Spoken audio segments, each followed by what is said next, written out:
John, I missed the Colbert Report. I don't know if you ever watched, but that was my favorite show. And like he does the late night thing now, but that show was just wow, it was just perfect and so many great clips. He had a great recurring segment because his whole thing, if you haven't seen it, was that he's like an egomaniac. He's like the parody of like an egomaniacal like right wing commentator, and he had a segment that would run every now and then. It was who's honoring me now.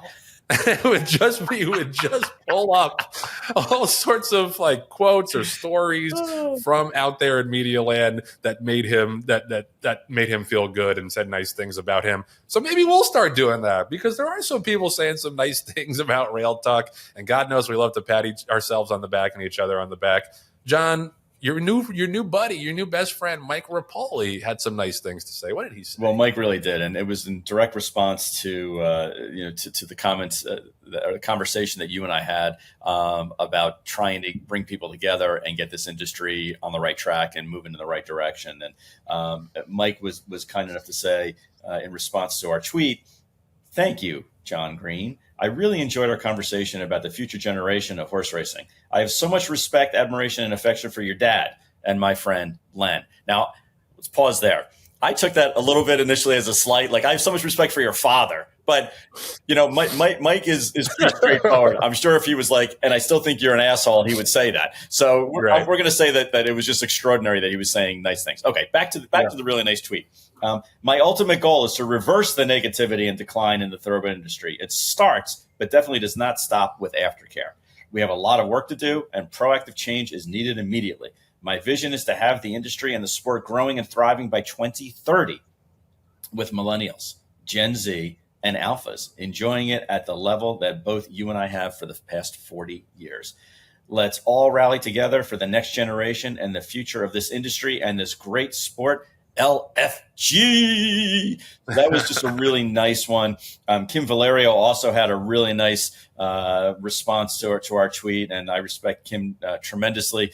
She's also somebody who's been in the business for over 40 years and has a great finger on the pulse of what's going on. She said, "Keep up the good work and dialogue between us all, the good, the bad, and the ugly, in hopes we can turn this around."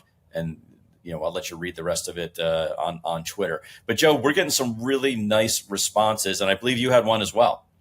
Yeah, shout out to Joe Drape, who was one of our favorite guests, and now one of my favorite people in the industry. Not just because he said nice things about us, but just because after we got to know him, like a lot of people say a lot of things about Joe Drape, like he writes too many negative stories and blah blah blah. You talk to him, and it's very apparent right away he's a champion of horse racing. He wants to see the sport get better. When he writes about negative things, it's to spur action, which is what we try to do on this show. Like, we don't want to be negative all the time, but you got to report on this stuff if you want anybody to do anything about it. So shout out to Joe Drape, who said, hands down, this is the most provocative and thoughtful podcast and platform for making horse racing stronger and better. Week in and week out, a must listen. If I do say so myself, I agree. Thank you, Joe Drape, and thank you to every.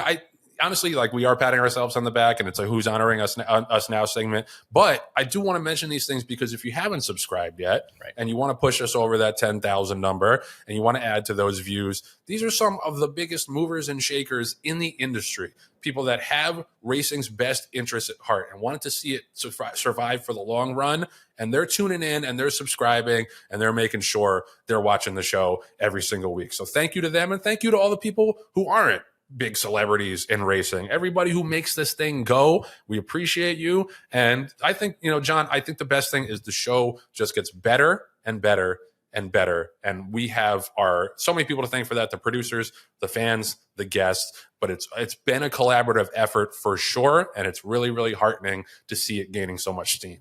It really is. I mean, that's one of the reasons why we do this, Joe. I always enjoy talking horses and talking about life with you, but it's genuine. We throw it out there, good, bad, or indifferent. We want to address how we can improve the sport. We've already seen some improvements in the sport that we've talked about.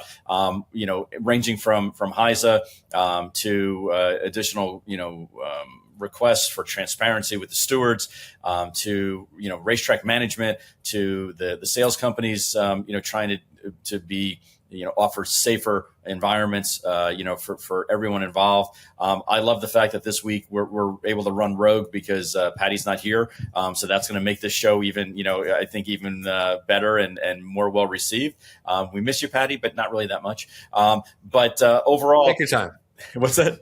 Take your time in Norway. Take your time in Norway. Live it up. You can swim back if you want.